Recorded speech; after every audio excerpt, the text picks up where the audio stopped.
Los comentarios y opiniones son responsabilidad de quienes lo expresan.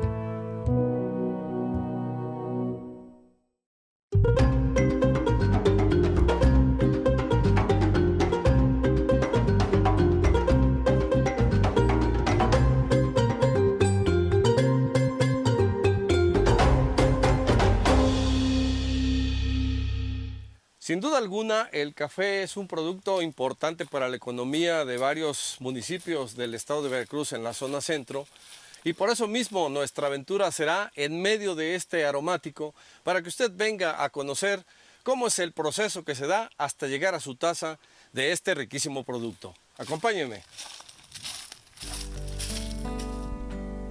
Entre los municipios de Coatepec, Jalapa y Emiliano Zapata, existe un recorrido turístico llamado Los Senderos del Café.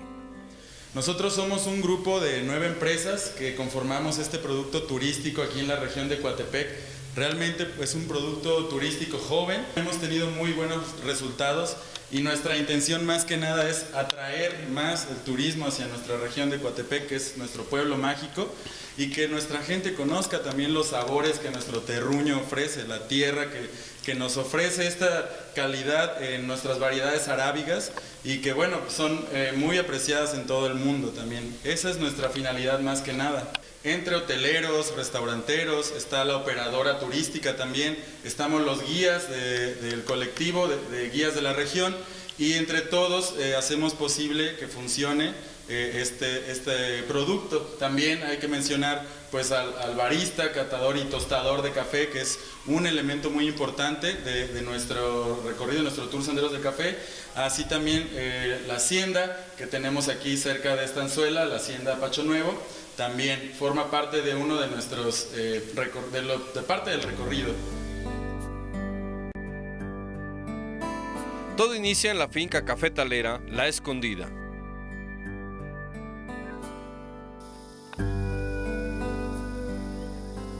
Donde nos encontramos con Yahvé y Nicolai, quienes nos acompañan por estos senderos aromáticos del café. Neblina, chipichipi. Esto nos ayuda perfectamente que en la simbiosis del ecosistema, los nutrientes de la tierra, los metros sobre el nivel del mar, sea un lugar casi perfecto para nuestros cafetos. Me cuentan que las primeras matas de café que llegaron aquí a esta región fueron entre el municipio de Jico y Coatepec, en las Puentes, la Purísima. Ahí a orillas del río, ahí llegaron las primeras, ahí se sembraron las primeras matas de café aquí en México. El que me contó esto fue don Ruperto Poch. Me dice que el dueño de esa finca, junto con gente también de Córdoba, pero que el experimento fue sembrarlas ahí y cuando ya estuvieran aclimatadas, de ahí se dispersaron a distintas partes del estado de Veracruz. Estamos hablando que durante este tiempo fueron de 1740, cuando llegaron las primeras plantas provenientes de Cuba, hicieron varios viajes, que bueno, las que llegan de Cuba son a esta región, Coatepec y Jalapa. Para ser exactos, bueno, en esos límites, donde está otra subcuenca importante de un río. Imaginemos en aquellos tiempos, si ahora lo vemos todavía bonito, imaginemos en aquellos tiempos como el río Huehueyapan bajaba, efectivamente. Todo eso fue donde se sembraron las primeras plantas. De ahí es donde se adopta también que en los años de 1803, 1804 más o menos, sin Pisagua, siendo una finca totalmente cañera, una región teniendo su ingenio azucarero, se convierte a lo que ahora es, o mucho tiempo fue cafetalera, porque se dieron las plantas de café perfectamente en esa región.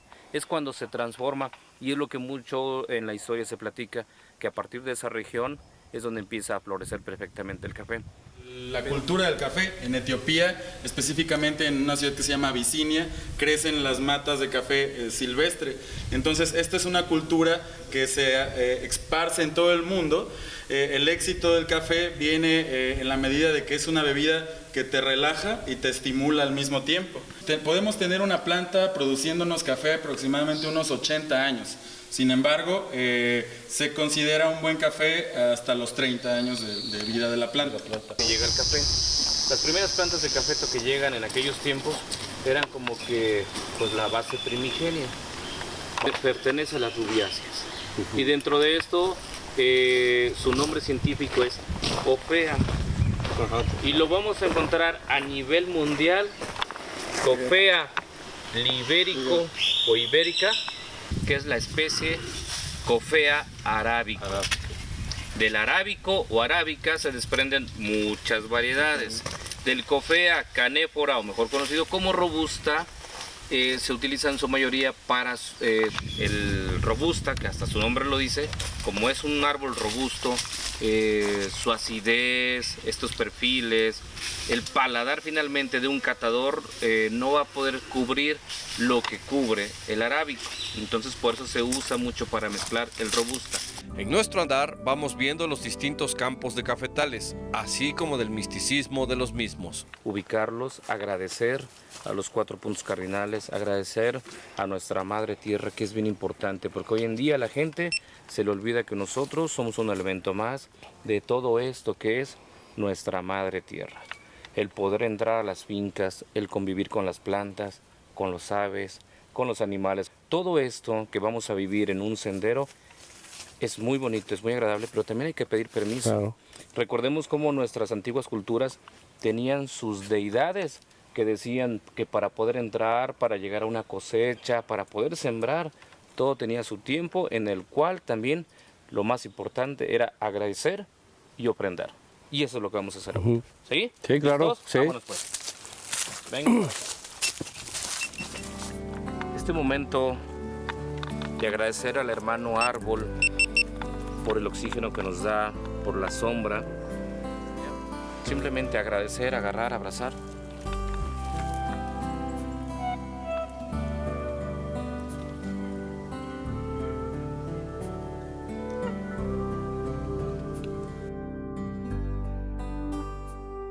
Como en este, que es un modelo tradicional que se le llama rústico, convive el cafeto, el árbol maderable, el de sombra, el frutal, los mismos bananos o los plátanos, vemos la naranja, vemos el árbol del cedro, la sombra, como los nutrientes, nosotros no lo podemos ver, pero los nutrientes que están de alguna manera en la tierra compartiendo van a hacer que nuestras plantas de cafeto sean mucho más ricas. La gente me dice, oye, claro, la acaban de barnizar. No, sí, no. O sea, tal pareciera que esto es porque vienen las plantas nuevas en nuestras bandolas, en nuestras ramas, cómo va creciendo, y al mismo tiempo vemos la vida del café. Aquí podemos ver estas bolitas, nos van a dar café. Curiosamente, es lo que voy a comentar, permítanmelo decir, curiosamente, como si esperáramos a un bebé, entre 8 y 9 meses después de que cae la flor, vamos a tener nuestra cereza de floración. ¿Cuándo viene siendo esto? En los meses finales del mes de marzo o en los primeros días de abril. Recordemos que esto depende mucho también de nuestra lluvia. La gente luego se pregunta cuando estamos aquí, ¿y con qué lo riegan? No, pues sí, es de temporal. Para el turista citadino o de regiones lejanas, es muy agradable ver el campo en su esplendor y maravillarse de algunos detalles del campo cafetalero. Formidable, me gustó mucho el clima, me gustó mucho la vegetación, las formas como se debe de empezar a cultivar el café. Es una planta que hay que cuidar y dar mantenimiento. Y sobre todo, pues apreciar que una taza de café se lleva una producción alta en granos y varias plantas. A veces hay algunas apariciones de seres vivos durante el recorrido, donde tienen su hábitat natural.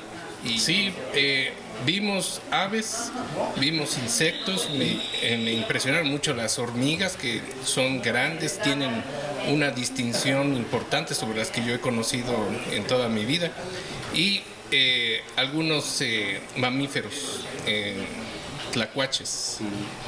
Queremos que Yahvé nos cuente, porque él vive netamente dentro de este entorno natural, los 365 días del año, las 24 horas del día. ¿Con qué convives tú todos los días? Por ejemplo, aparte ya por obvias razones del café. Pero te encuentras con animales, con aves, con frutas, claro, con este tipo de cosas. Prácticamente, pues vivir en el campo, pues convives prácticamente a diario con todo, pues pues realmente, pues para empezar, pues con los compañeros en el campo, ¿no? Y pues aquí obviamente pues te vas topando ahí que con los animales que son de aquí de la región, que vamos a hablar que de los tlacuaches, que de los conejos, que del armadillo, de las ardillas y que pues la variedad de aves que hay aquí, que la verdad tenemos una muy buena variedad, que ve uno de todo. Como en días pasados les tocó a algunas personas, tuvieron la fortuna de ver una floración de café que prácticamente es como si hubiera nevado, ¿no? Ajá. Prácticamente. Ándale, porque es blanco el azar, ¿no? Todo el azar, ¿no? Y Ajá. aparte disfrutan y conocen el aroma único del campo, ¿no? Que Sí, es el olor del azar. Del azar, que sí. prácticamente se internan en el campo, los metemos a las fincas y disfrutan esa parte que ellos pues ni en su vida, ¿no? Pues se imaginaban. Claro. Todo lo que... Y por otro lado, Iván, tú que tienes la oportunidad de traer a la gente, ¿cuál es la importancia del café aquí en esta región? Y otro, ¿tú crees que esto pueda llegar a ser un detonante turístico para toda la región? Totalmente. La importancia del café es mucha, ya lo hemos platicado, desde toda la parte de la gente que trabaja en las fincas, la misma derrama que hay económica por los trabajos, lo mejor aún, como lo comentábamos, la gente queda maravillada de ver estos bosques, de poder entrar a un bosque cafetalero, vivir esa experiencia de la naturaleza, de probar una cereza al café dulce, escuchar las aves que pasan por nuestro estado de Veracruz, aves endémicas también de Veracruz. No me conté los Y ganos. el detonante turístico finalmente es muy importante, porque si nosotros como veracruzanos, si nosotros aquí en Veracruz, no solo el café, tenemos mucho más, pero qué importante es el café, una buena plática como ahorita, aquí en el campo, después de caminar.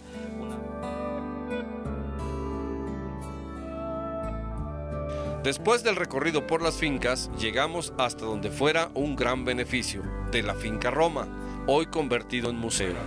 Este es un pequeño museíto que tenemos aquí en el Beneficio Antiguo Roma. Ha dejado de funcionar, entonces se hace este pequeño museo, que son las primeras máquinas mecánicas que existieron. Aquí podemos encontrar desde básculas, que es como lo más sencillo, hasta las máquinas más grandes, que son como las torrefactoras, que son máquinas utilizadas para un segmento en específico del mercado del café, que son personas que piden el café mezclado con azúcar.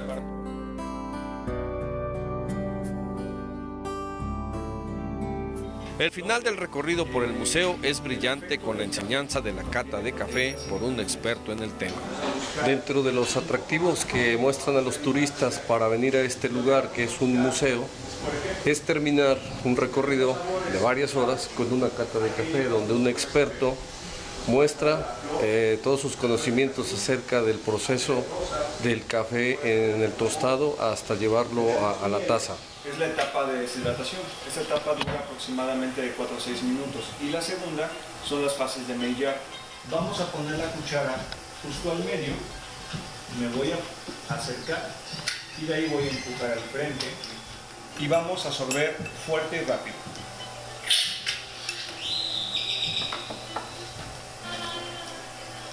Tiene que ser más... Lo vamos a mantener en la boca. Como cuando el abuelo nos regañaba que soplábamos así. Unos 2 o 3 segundos y vamos a buscar los sabores. Enjuagamos la cuchara, la secamos y vamos con la muestra 2. Así, esa manera de hacer una atomización.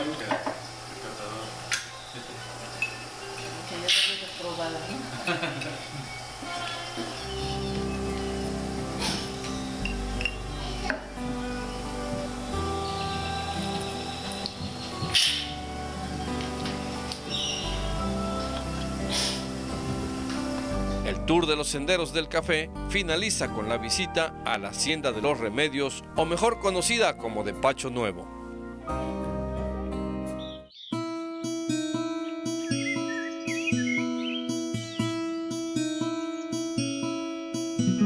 Al igual que otras comunidades cercanas a Pacho Nuevo, como lo son El Chico, La Orduña, Mahuistlán y Tuzamapan, su historia está ligada a la historia de las haciendas. Por eso mismo, vamos a conocer la ex hacienda de los Remedios, como parte de la zona llamada Senderos del Café. Al llegar a la entrada, vemos lo que era o es las viviendas de los peones de la hacienda.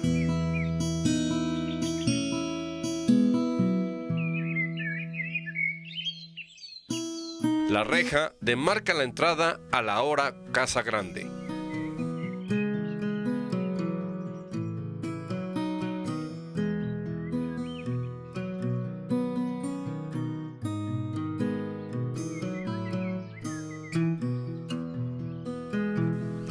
Pacho Nuevo era un lugar prehispánico de ascendencia totonaca, aunque su nombre actual se le puso en 1620 por su entonces dueño, don Luis Pacho y Mexía.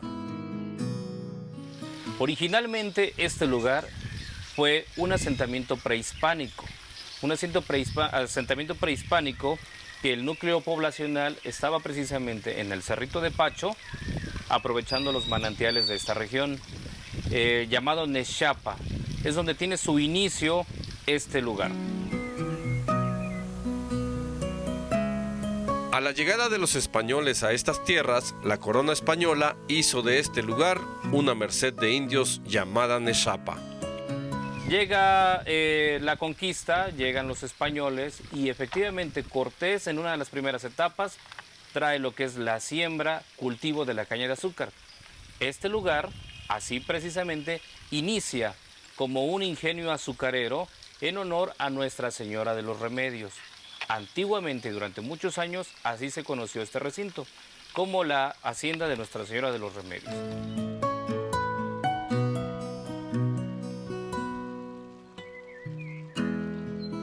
En el mismo siglo XVI fue adquirida por un portugués llamado Juan de Quirós, que él junto con su socio jalapeño, Sebastián Díaz, instalaron un ingenio cañero. En 1592 se registró en el archivo notarial de Jalapa como un ingenio azucarero, la hacienda de Nuestra Señora de los Remedios, y aquí en este lugar fue donde se fundó la primera casa grande de este sitio, el cual después fue cambiado hacia otro lugar más adentro, y vamos a ir visitando para que usted conozca un poco de la historia de todo este lugar.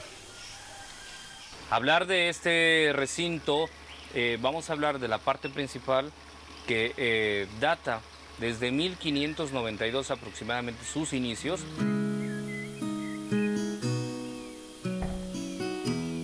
Miguel, mi camarógrafo y yo nos adentramos entre los derruidos paredones de lo que fuera la Casa Grande, donde encontramos vestigios de lo que ahí se hacía, no solo era vivienda. Y esto es lo que queda de eso. Y aquí fue parte donde se hacía el molino. En esta parte era el molino para la caña, que se hacía con un caballo. Y esto es lo que queda de eso.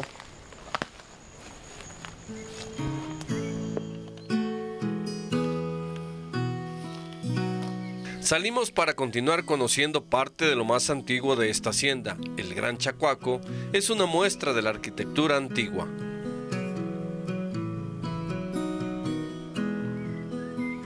Al caminar por estos ancestrales sitios de la hacienda, me encuentro con lo más antiguo de esta, que son hornos, así como algunos puentes de los siglos XVI y XVII. En nuestro recorrido por la hacienda de Nuestra Señora de los Remedios, aún quedan cosas que fueron desde el inicio en el siglo XVI, como es este pequeño puente, que fue en ese siglo cuando fue construido, no sé, tal vez en 1590 o 1592. Y así continuamos hasta ir viendo aquella otra parte que está acá, donde estaba el molino de agua que ocupaban, ya que arriba hay un manantial y ahí está el acueducto. Eso también es hecho entre el siglo XVI y XVII, así que vamos a continuar para presentarle un poco más qué es lo que podemos encontrar en este lugar.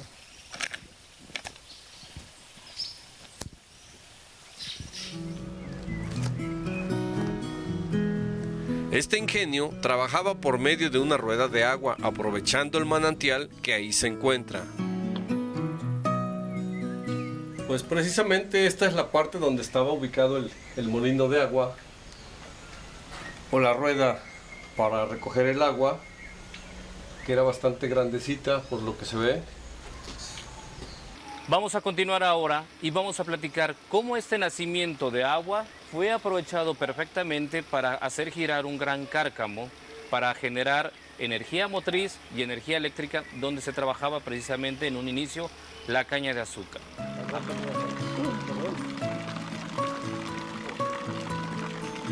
Para el año de 1620 la adquirió don Luis Pacho y Mexía, y de ahí su nombre actual, Hacienda de Pacho, aunque algún tiempo fue conocida como de San Cayetano.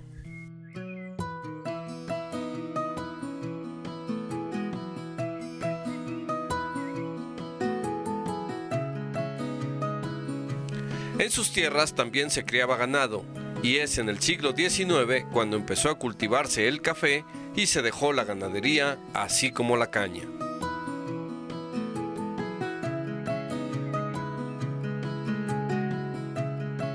Llega el café en estas épocas de cuando toda esta región era cañera y en un principio también teníamos mucho cítrico. Posteriormente entra el café y es cuando tiene este gran cambio esta hacienda a convertirse en una hacienda cafetalera. Y aquí arribita, si nosotros siguiéramos caminando, todo el bosque de Pacho está Jalapa. De hecho, gran parte del bosque de Pacho llegaba hasta lo que son pues las orillas de Jalapa, lo que conocemos como el Estadio Heriberto Jara Corona, donde se encuentran los berros y gran parte, bueno, de todos estos asentamientos nuevos de Jalapa. Caminando por el exterior, llego hasta la capilla dedicada a Nuestra Señora de los Remedios. Data también de 1592, aunque la estructura arquitectónica actual es del siglo XVII. Ahora nos encontramos dentro de la capilla que está dedicada a Nuestra Señora de los Remedios y que fue construida en el siglo XVII. Pero además hay que agregar que el pintor alemán Víctor Mauricio Rugendas la pintó en 1831, aunque esta no es la pintura original y se ha arreglado en varias ocasiones, pero la estructura arquitectónica sigue siendo la original de la época del siglo XVII y no se ha hecho más que los arreglos del techo por distintas etapas. Nos cuentan que durante la persecución religiosa del siglo XX, aquí se celebraron misas pese a la prohibición de hacerlo.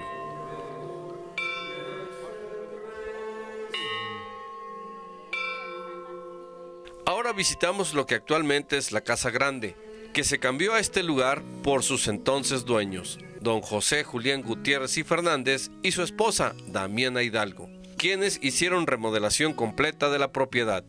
En 1840, José Julián Gutiérrez y doña Damiana Hidalgo de Gutiérrez compraron esta propiedad y en 1843 hicieron esta nueva parte de la hacienda, ya que la parte anterior fue la que vimos que era la original, está en el otro lado, y ellos construyeron ya esta parte, dejando la antigua casa fuera de los portales y construyendo esta casa en un estilo neoclásico, así como la fachada de la capilla.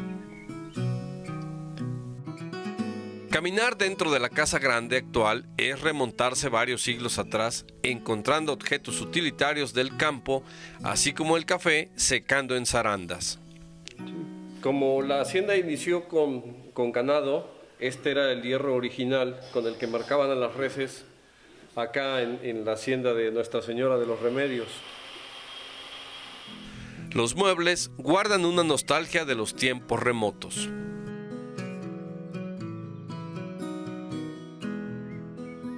Nuestros pasos nos llevan a estar entre sus bellos jardines y su gran patio con una fuente afrancesada en el medio.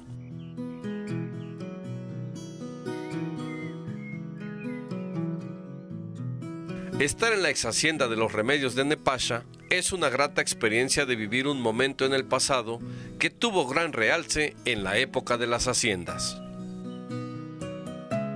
Estábamos en la sala Afortunadamente, bueno, hacía frío, pero afortunadamente nos habían prendido la chimenea y estábamos platicando cuando de pronto, eso sí me tocó verlo, pues vimos una sombra como de un señor, de una persona, y se le veía el sombrero grande, no era un sombrero típico que traemos en la región, o el de 4 pedradas, sino era un sombrero grande que simplemente vimos la sombra que pasó. Igual no sentimos más nada, no pasó. Conocer la historia de la hacienda de Nuestra Señora de los Remedios ha sido bastante agradable y excitante el recorrido que hemos hecho en esta hacienda también conocida como de Pacho.